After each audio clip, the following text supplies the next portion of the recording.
सरस्वती नमस्तुभ्यं वरदे कामरूपिणी विद्यारंभं करिष्यामि सिद्धिर्भवतु मे सदा। नमस्कार, स्वागत है आपके जाने से पहचाने से एकदम पावन पुनीत यूट्यूब चैनल बोले तो एग्जाम कोच पर। चलते हैं, स्वागत करते हैं आपको जहां से छोड़ के गए थे पिछले वीडियो में, वहीं से आपको आपका सफर फिर से हम तय कराते हैं। पहला हम लोग पिछले जो क्लास की थी, हम लोगों जो पिछली क्लास हमने आपको प्राप्त कराई थी, उसमें आपको मिला था क्या, पूरा का पूरा तृतीया विभक्ति तक का पूरा संपूर्ण जायका। अब आपको जो मिलने वाला है भाई साहब, कहते हैं संप्रदान कारक। कौन सा कारक? आज हम लोग चर्चा करेंगे संप्रदान कारक के कुछ सूत्रों का। संप्रदान कारक, अब जानते हैं संप्रदान कारक में विभक्ति कौन सी होती है, तो बड़े अच्छे हैं, आप तो सब जानते हैं। तो बोले तो चतुर्थी विभक्ति होती है? कौन सी विभक्ति होती है? संप्रदान कारक में चतुर्थी विभक्ति होती है। समझ में आया?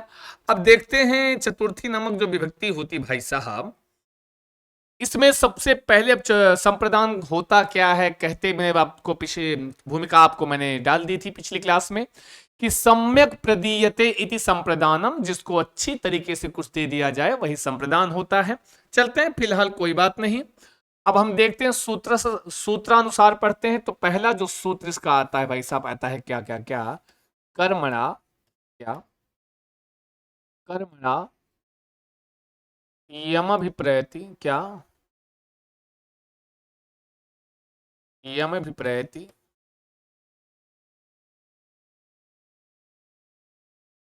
ससंप्रदानम, है ना जी? क्या क्या क्या, कर्मणा यमभिप्रयति ससंप्रदानम। वाह वाह वाह, छापो भैया, एकदम उतार लो, उतारते रहो। और अगर कमी किए उतारने में तो सही नहीं होगा, पढ़ते रहो। कर्मणा यमभिप्रयति ससंप्रदानम, बोलो बोलो, मुंह को खोलो, कुछ तो बोलो, बोलो। कर्मणा यमभिप्रयति ससंप्रदानम। और एक बार बोलो, बोल दो एक बार भाई साहब, क्या? कर्मणा यमभिप्रयति ससंप्रदानम। कहते हैं कर्मणा, पहले का लिखा है, कर्मणा लिखा है भाई साहब, का लिखा है, लिखा है कर्मणा।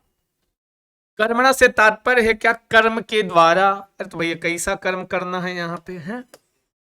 कर्मणा मतलब होता है कर्म के द्वारा, क्या? कर्म के द्वारा। और कहते हैं कैसा कर्म होना चाहिए, तो कहते हैं भैया दान कर्म के द्वारा। किस कर्म के द्वारा? तो दान कर्म के द्वारा। यमभिप्रेति एक शब्द है इसमें, क्या? यम। अरे बाप रे बाप, क्या आया? यम। हम हैं यम, सुना है कि नहीं सुना है? हाँ जी। तो बोले तो यम, और इसी में एक छिपा हुआ है क्या? अभिप्रयति। अरे वाह, अभिप्रयति मतलब जिसको प्रसन्न किया जाए। अब भैया ये बताओ, यम से कौन प्रसन्न होता है? यम अभिप्रयति ससंप्रदानम, वहां पे क्या होता है भैया साहब? तो बोलोगे का संप्रदान कारक होता है। कहां पे होगा? संप्रदान की परिभाषा क्या होती है? तो यही होती है कर्मणा यम प्रयति संप्रदानम। कर्म, कर्मणा मतलब कर्म के द्वारा। तो कहते हैं कैसा कर्म? कहेंगे दान कर्म के द्वारा। यम मतलब होता है जिसको, यम मतलब क्या होता है? जिसको, यम मतलब जिसको। अभिप्रयति मतलब होता है प्रसन्न किया जाए। समझ में आया? जिसको क्या किया जाए, तो बोलो बोलो, क्या किया जाए? प्रसन्न किया जाए। वहां पे क्या होगा? संप्रदान कारक। पूरी अगर इसी परिभाषा आप जानना चाहे संप्रदान की, या यूं कह लो कि जब कर्मणा यम प्रति संप्रदानम को आप जानना चाहें, तो आप क्या कहेंगे भाई साहब? क्या बोलेंगे? बोलेंगे दान कर्म के द्वारा जिस यम मतलब जिसको, अभिप्रयति मतलब प्रसन्न किया जाए, ससंप्रदानम उसमें होता क्या है? संप्रदान कारक हो जाता है। समझ में आया? और आपने अभी ऊपर देखा, जहां पर होगा संप्रदान कारक वहां होगी क्या? चतुर्थी विभक्ति होगी। और जो चतुर्थी विभक्ति होती है, ये किस, जैसे आपने कहा कि तृतीया विभक्ति का विधान करने वाला सूत्र कौन सा होता है, तब आपने कहा था कर्तृकर्णयोस् तृतीया, ऐसे ही जब जहां पे लगाना हो चतुर्थी विभक्ति, वहां आपको हमेशा क्या लिखना पड़ेगा, क्या क्या क्या, बोलो बोलो, संप्रदाने चतुर्थी। हाँ जी, का संप्रदाने आगे लिख लो भैया चतुर्थी, ये सूत्र होता है चतुर्थी विभक्ति का। संप्रदाने चतुर्थी, तो जहां पर किस कर्म के द्वारा, दान कर्म के द्वारा, बड़ा दान देते होंगे है ना जी, चलिए दीजिए, लाइए इधर दीजिए। अगर इधर दान करोगे भैया तो आप में लगाएगा क्या, संप्रदान कारक। एक होता है दान देने वाला और एक होता है दान लेने वाला। भाई साहब आप लोग जैसे आपकी इच्छा हो तो गूगल पे है, पेटीएम, जो भी आप चलाते हो, 100 रुपए का हमको दान करेंगे तो क्या होगा, का हम नाराज होंगे, अरे अतीव प्रसन्नता होगी भाई साहब। तो कारण यही है, जो प्राप्त करने वाला है वो प्रसन्न होता है और जो देने वाला है उसको थोड़ी सी नाराजगी, अब नाराजगी तो नहीं कह सकते हैं लेकिन दुख तो थोड़ा होता ही है। किसी की जेब से 100 रुपया ऐसे चला जाए, पेटीएम से 100 रुपया चला जाए तो कष्ट नहीं होता है, होगा। यही कह रहा है ये सूत्र कि दान कर्म के द्वारा जिसको जिसको क्या किया जाए भैया, प्रसन्न किया जाए। जो दान को प्राप्त करेगा वो 100% है, प्रसन्न तो होगा ही होगा। तो जैसे अगर आपने हमको 100 रुपए दिया, हम हो गए प्रसन्न, तो संप्रदान कारक कहां लगेगा भाई साहब, हमारे अंदर लगाओ। कहां लगाना है, हमारे अंदर लगाओ। तो चलते हैं एक उदाहरण के माध्यम से समझते हैं हम, चलो समझते हैं भाई साहब, एक उदाहरण देख लेते हैं। उदाहरण देख लेते हैं कि सहा, राजा, बहुत फेमस उदाहरण बार बार पढ़ते हैं। राजा राजा विप्राय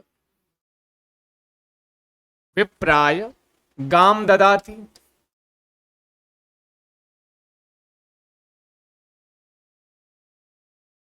आज क्या लिखा है, राजा विप्राय गाम ददाति। राजा जो है ब्राह्मण को क्या देता है, गाय देता है। और आज के टाइम में अगर कोई किसी विप्र को आप गाय दे दोगे तो क्या भाई स्वीकार करता है, स्वीकार तो करेगा ही करेगा, उतना प्रसन्न नहीं होगा। लेकिन जानते हैं जो हमारा पुरातन समय था, जो भारतीय संस्कृति पुरानी थी, वहां पे गाय सबसे बड़ा धन माना जाता था, समझ रहे हैं। जिस राजा के पास जितनी गाय हुआ करती थी वो उतना ही अमीर और उतना ही धनवान समझा जाता था।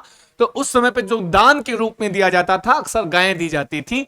तो उस समय का उदाहरण है राजा विप्राय गाम ददाति। इसमें दान कौन दे रहा है, तो राजा दे रहा है। कौन प्राप्त कर रहा है, विप्र बोले तो ब्राह्मण प्राप्त कर रहा है।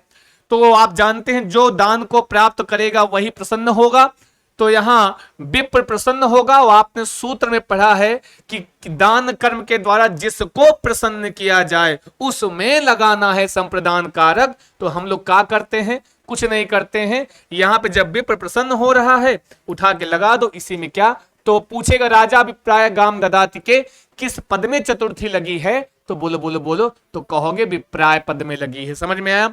किस सूत्र से चतुर्थी लगी है, तो संप्रदाने चतुर्थी से चतुर्थी लगी है।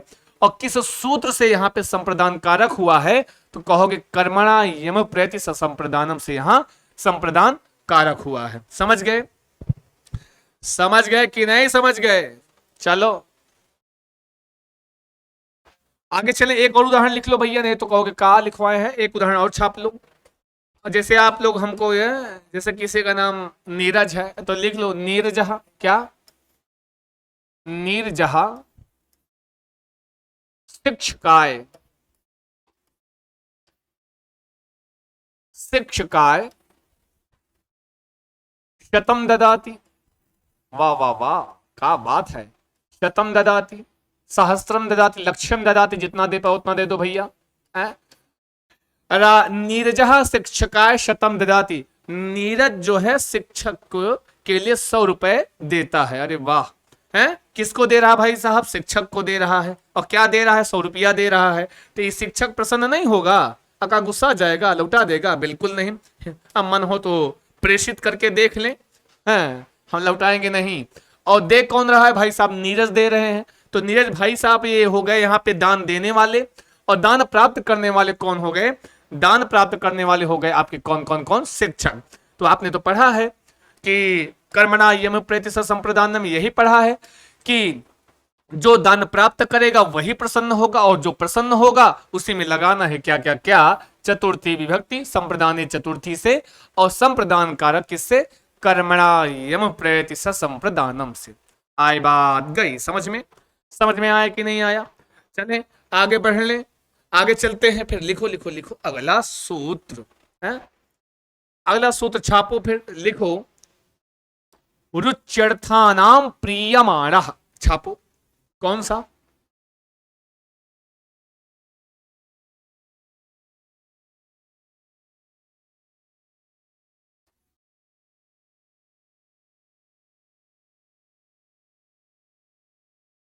रुच्यर्थानाम प्रीयमाणः, अस्तु, क्या?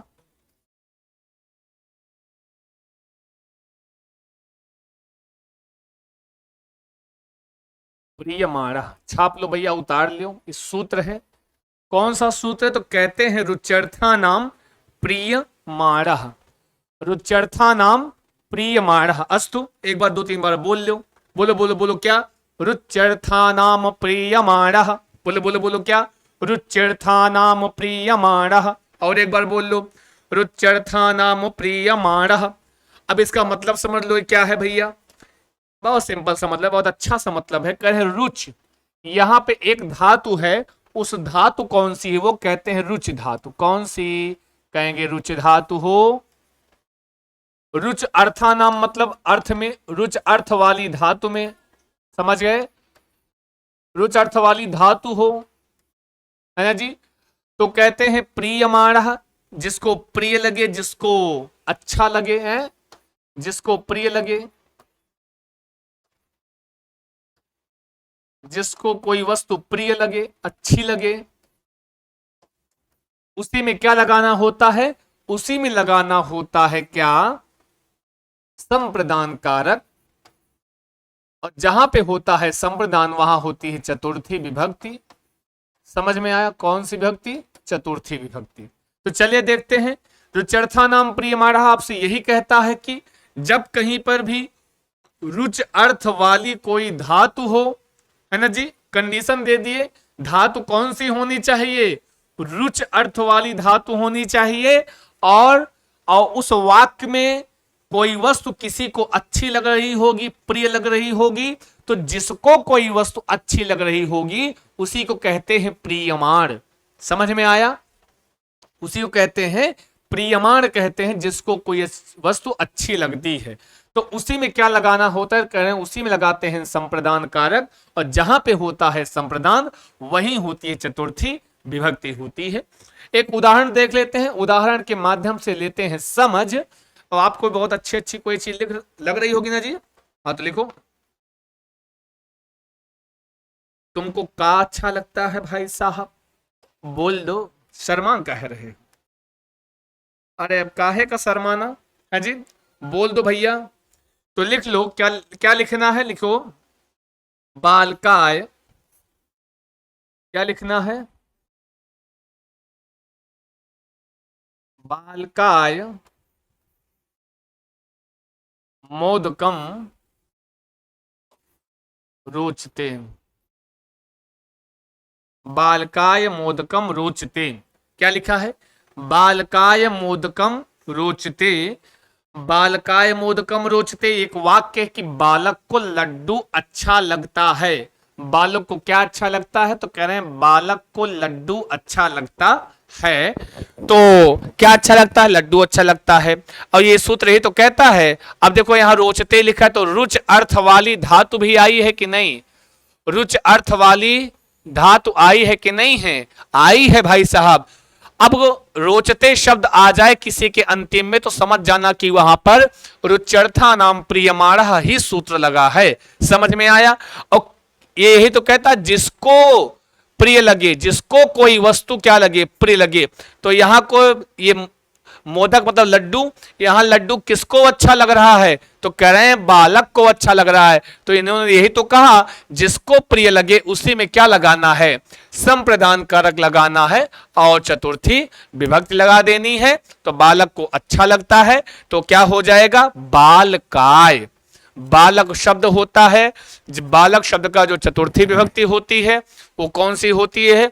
बालकः बालकम बालकेन बालकाय, तो होता है बालकाय। तो यहां पर बालक शब्द में क्या लग गया भैया? चतुर्थी लग गई, संप्रदान ने चतुर्थी से, और करण संप्रदान कारक हो गया किससे? रुच्यर्था नाम प्रियमाणा से। यहां पर क्या हो गया? संप्रदान कारक हो गया।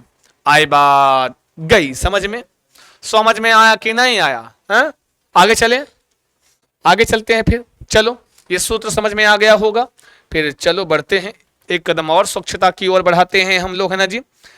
अगला सूत्र है आपका क्या क्या क्या कहते हैं? क्या इस प्रहेरीप्सितः, क्या कहते हैं जी? कहते हैं सूत्र का नाम क्या है? सूत्र का नाम है क्या? इस प्रहेरीप्सितः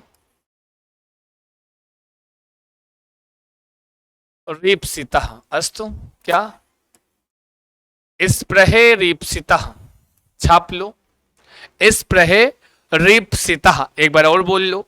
सूत्र का क्या नाम जी? इस प्रहेरीप्सितः, बोलो बोलो बोलो। इस प्रहेरीप्सितः, इस सूत्र आपसे कहता है, यहां पे क्या, जैसे वहां पे रुच धातु थी, तो यहां पर एक धातु है, कौन सी है? कहते हैं स्प्रह धातु हो। कौन सी? स्पृह धातु हो, और लिखा है ईप्सितः, है ना जी? क्या लिखा है? ईप्सितः। अच्छा जी, ईप्सितः। ईप्सिता से क्या तात्पर्य है? कोई वस्तु जो अच्छी लगती हो, वो वस्तु जो अच्छी लगती हो। प्रियमाण कौन होता है? जिसको कोई वस्तु अच्छी लगती है वो प्रियमाण कहलाता है। यहां लिखा है ईप्सितः, स्प्रह धन ईप्सितः। स्प्रह एक धातु है। ईप्सितः कह रहे हैं कि जब कोई जो वस्तु किसी को अच्छी लगेगी, उस वस्तु में लगाना है क्या? संप्रदान कारक और चतुर्थी विभक्ति लगानी है। समझ में आया? वही इस पिता जो अच्छी लगी, जिसको कोई वस्तु जिस वस्तु को चाहा जाए, ऐसा बोल सकते हो। जिस इप्सित मतलब चाहना, जिस वस्तु को आप चाहोगे। समझ में आया? जैसे हम कुछ भी चाहें, आप जो चाह रहे हो उसी में क्या लगाना है? क्या क्या क्या बोले तो संप्रदान कारक। जैसे सा, उदाहरण देखो समझ में आ जाएगा। सा पुष्पेभ्यः स्पृह्यति अस्तु।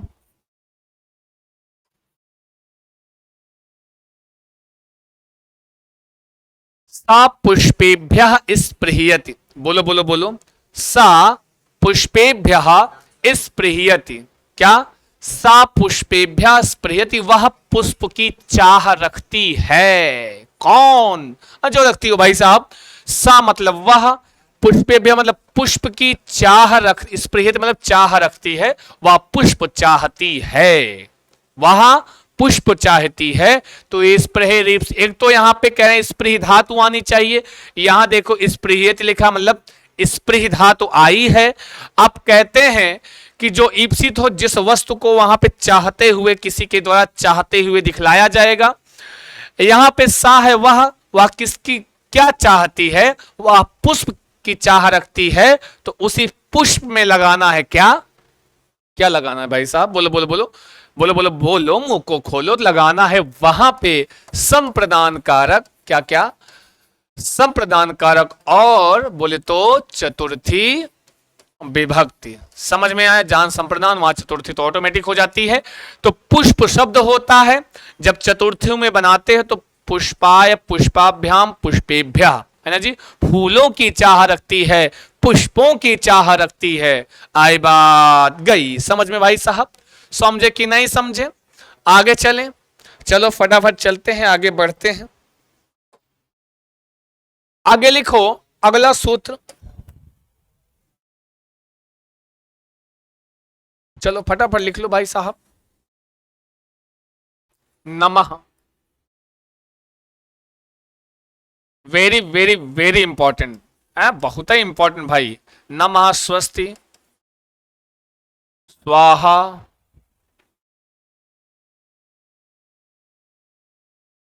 स्वधा, स्वाहा, स्वधा, अलम, वषट, योगाच अस्तु। नमः स्वस्ति स्वाहा स्वधा अलम वषट योगाच। समझ में आया क्या क्या क्या? नमः स्वस्ति स्वाहा स्वधा अलम वसट योगाच। उतार लो ये सूत्र, बहुत इंपॉर्टेंट भैया, कई बार पूछा गया है। क्या? ये वाला सूत्र, नमः स्वस्ति स्वाहा स्वधा अलम वसट योगाच। अपनी नीली पीली हरी बैगनी पेन लगा के लिख लो और छाप लो। क्या क्या क्या? नमः स्वस्ति स्वाहा स्वधा अलम वसट योगाच। हाँ, तो ये जो सूत्र है ये आपसे क्या कहता है? एक शब्द यहां पे क्या लिखा है? नमः। क्या लिखा है? नमः के योग में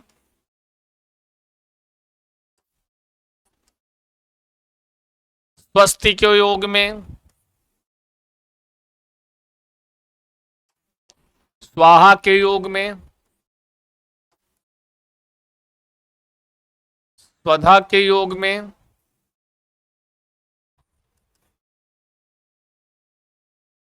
अलम के योग में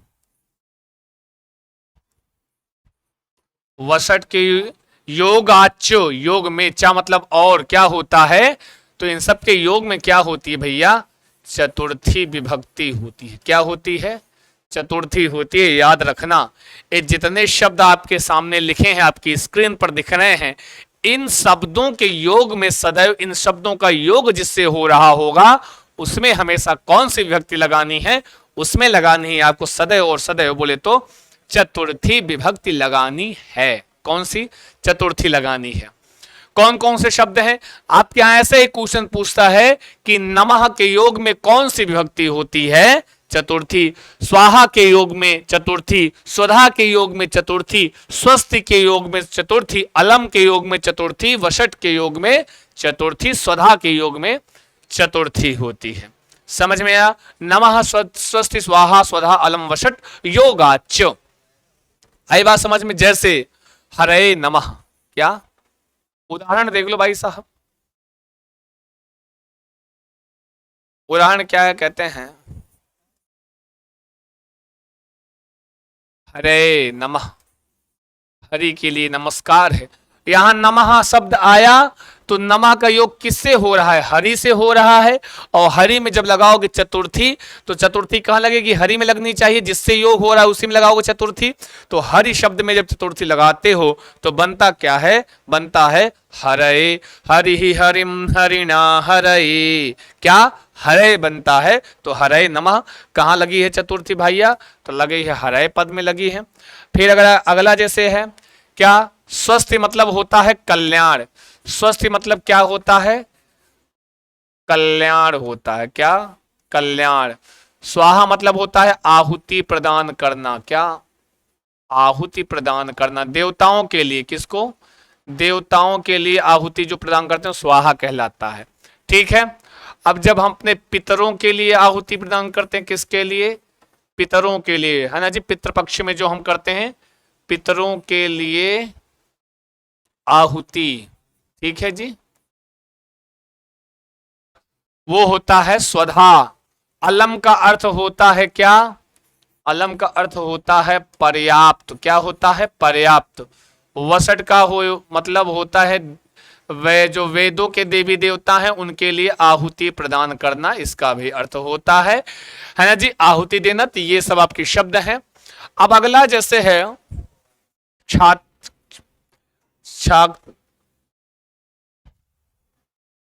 छात्रेभ्यः, क्या? छात्रेभ्यः,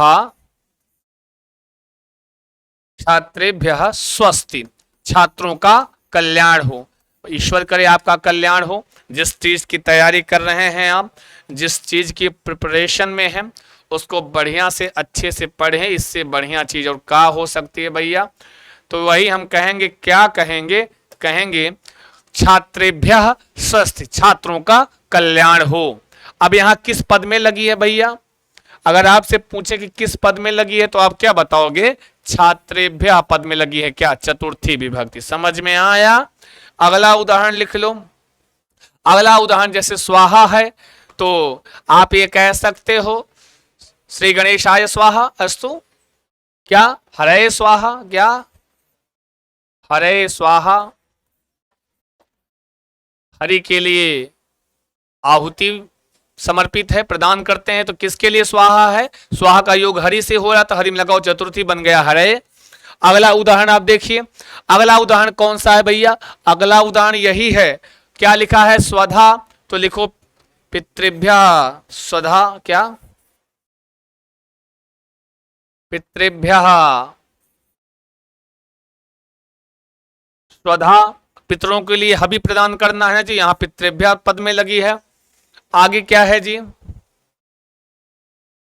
आगे क्या है? अलम, तो कहते हैं अलम का मतलब होता है पर्याप्त। क्या होता है? तो कहते हैं हरि ही, हरि ही दैतेभ्यः, कहते हैं दैतेभ्यः, दैतेभ्यः हरि ही अलम, हरि ही अलम। इसका मतलब वो यही होता है कि दैत्यों के लिए हरि पर्याप्त हैं। यहाँ इस अलम शब्द का योग किससे हो रहा है? दैत्यों से हो रहा है, इसलिए दैत्य शब्द में लगा चतुर्थी बहुवचन, दैतेभ्यः बन गया। तो अगर दैतेभ्यः हरि अलम में पूछे किस पद में लगी है, क्या किस पद में लगी है चतुर्थी, तो दैतेभ्यः पद में लगी है। समझ में आया? आगे क्या बच्चा? वसट, तो देवी जो वैदिक देवी देवता उनके लिए वशट का प्रयोग करते हैं, तो इंद्राय वशट। क्या लिख सकते हैं आप? इंद्राय वशट लिख सकते हैं। बस समझ में आया? आई बात गई समझ? किस पद में? इंद्राय पद में लगी है, क्या? चतुर्थी विभक्ति लगी है। आगे चलें, चलते हैं, आगे चलते हैं। इतना समझ में आ गया होगा, इन शब्दों के योग में सदैव लगती है क्या? चतुर्थी विभक्ति का प्रयोग करते हैं। वेरी इंपॉर्टेंट है ना जी, वेरी वेरी वेरी इंपॉर्टेंट। अगला देख लो,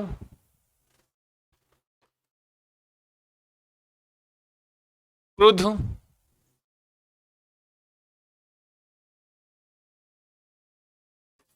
द्वेषया, सुयार्थानाम,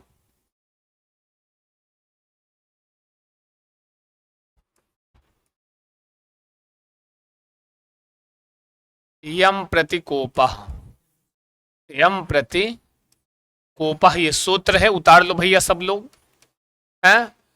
क्रुद्ध द्वेषया सुयार्थानाम यम प्रति कोपः, क्रुद्ध द्वेषया सुयार्थानाम यम प्रति कोपः, क्रुद्ध द्वेषया सुयार्थानाम यम प्रति कोपः। ये वाला नहीं लिखेंगे, है ना जी? क्रुद्ध द्वेषया सुयार्थानाम यम प्रति कोपः, उतार लो जल्दी जल्दी, ये सूत्र उतार लो। क्रुद्ध द्वेषया सुयार्थानाम यम प्रति कोपः। और एक बार बोल लो, इसमें दो तीन चीजें हैं।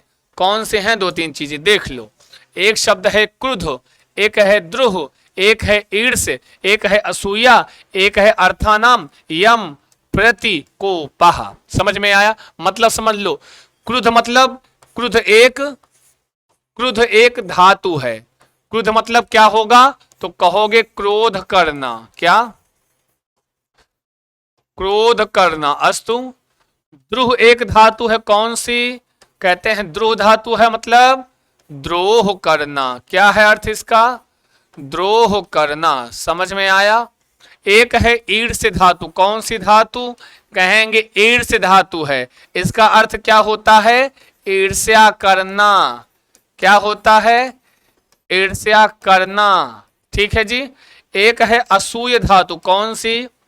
असूय धातु। इसका अर्थ क्या होता है? जलन करना। और बहुत जलन रखते हैं, जलन करना एक दूसरे से, वही कहा जाता है, असूया कहलाती है। अर्थानाम, इन धातुओं के अर्थ वाली धातुओं में होने पर क्या हो? यम, यम बोले जिसके, यम बोले तो जिसके, जिसके प्रति है, प्रति मतलब प्रति, जिसके लिए। कोपः, कोपः मतलब कोपः से तात्पर्य क्या है? इन तीनों चीजों से, क्रुद्ध द्रुह ईर्ष्या और असूय, चारों चीजों से। समझ में आया? इसका अर्थ यही हुआ जिसके ये क्रुद्ध मतलब क्रोध करना, जिससे क्रोध, द्रोह जिससे ईर्ष्या, जिससे जलन, जिसके प्रति ये सब चीजें दिखलाई जाएंगी। कौन सी चीजें? क्रोध करना जिसके प्रति दिखलाया जाए, जिसके प्रति द्रोह करना दिखलाया जाए, जिसके प्रति ईर्ष्या करना दिखलाया जाए, जिसके प्रति जलन करना दिखलाया जाए, तो उसी में लगाते हैं क्या? संप्रदान कारक और चतुर्थी विभक्ति लगाते हैं, जिसके प्रति ये सारी चीजें की जाती हैं। क्रुद्ध, द्रोह, ईर्ष, असूय, अस्तु, ये सब धातुएं हैं। चलते हैं, एक उदाहरण लिख लेते हैं, उदाहरण के माध्यम से समझ लेते हैं। लिखो लिखो लिखो, उदाहरण हम लिखा तो अग्रेज चलत हो। हाँ जी, उदाहरण लिख लें, जैसे पिता पुत्राय क्रुध्यति। क्या? लिख लो, छापो छापो छापो। क्या? पिता पुत्राय क्रुध्यति। अस्तु, पिता पुत्राय क्रुध्यति। पिता पुत्र पर क्रोध करता है। किस पर क्रोध करता है? पुत्र पर क्रोध करता है। तो आपने यही तो पढ़ा है, जिसके प्रति क्रोध दिखलाया जाएगा, तो यहां किसके प्रति दिखलाया जा रहा है? बताओ बताओ, किसके प्रति दिखलाया जा रहा है? पुत्र के प्रति क्रोध दिखलाया जा रहा है। तो उसी में भैया हौंक दो, का हौंक दो, लगा दो चतुर्थी। है लगाना है क्या क्या क्या? चतुर्थी लगाना है भैया, है ना जी। पूछेगा किस पद में चतुर्थी? तो पुत्राय में है। अस्तु, आगे लिख लो एक उदाहरण की। क्या? कंसा कृष्णाय क्या क्या क्या? दुष्टः, दुष्टः, उदाहरण लिख लो, दुष्टः क्या? दुष्टः सज्जनाय, सज्जनाय द्रुह्यन्ति। क्या? दुष्टः सज्जनाय द्रुह्यन्ति। दुष्ट जो है वो सज्जन लोगों से बहुत द्रोह रखते हैं भाई साहब, समझ में आया? बहुत द्रोह रखते हैं। ये जो दुष्ट लोग होते हैं वो सज्जन लोगों से बहुत द्रोह रखते हैं भाई साहब।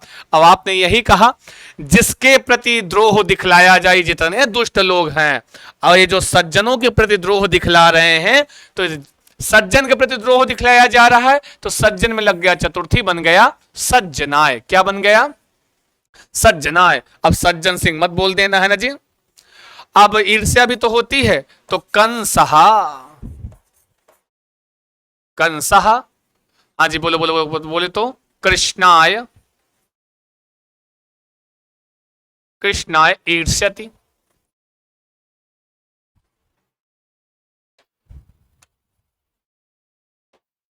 ठीक है जी, ईर्ष्यति। कंस जो है, अब तो आप इसमें बताना क्या है। कृष्ण, कंस जो है कृष्ण से ईर्ष्या रखता है? किससे? कृष्ण से। तो जिससे ईर्ष्या की जाएगी उसी में क्या लगाना होता है? बोले बोले का लगाना होता है? उसी में लगाना होता है चतुर्थी। कृष्ण शब्द होता है, बन गया क्या क्या क्या क्या? बन गया कृष्णाय। अगला देख लो, अंतिम असूय धातु, जो असूया जो जिससे की जाए, कहते हैं क्या और का कहते हैं? कहते हैं यही है, कहते हैं कि दैत्यः देवेभ्यः, दैत्यः देवेभ्यः असूयन्ति। दैत्याः लिख लो, बहुत सारे दैत्य होते हैं भैया। दैत्याः देवेभ्यः असूयन्ति। जो दैत्य लोग होते हैं वो देवताओं से बहुत जलन रखते हैं भैया। है किससे?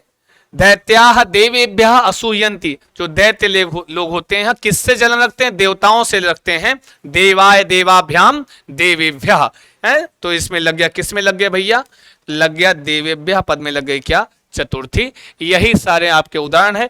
यहीं पर हो जाती है आपकी समाप्ति, बोले तो चतुर्थी विभक्ति और संप्रदान कारक का। बस आज तक का सफर यहीं तक का है। फिर आगे मिलते हैं अगली वीडियो में आपके विजय रथ को आगे बढ़ाते हुए। तब तक लेते हैं आपसे विदा। नमस्कार, शुभम भूयात।